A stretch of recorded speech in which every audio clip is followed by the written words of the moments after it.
Đó, thái đầu chín đủ à. Ôi, chỉ vậy mà chỉ vậy thế hả?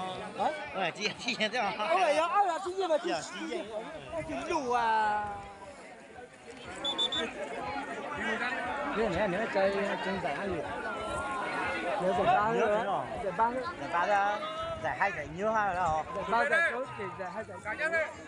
Nhưng nhỉ hả? Tốt, nếu khó giải ba khó tí giải. Không giá nữa. Giải ba như vậy là chúng ta.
Nó nói gì cái luôn to.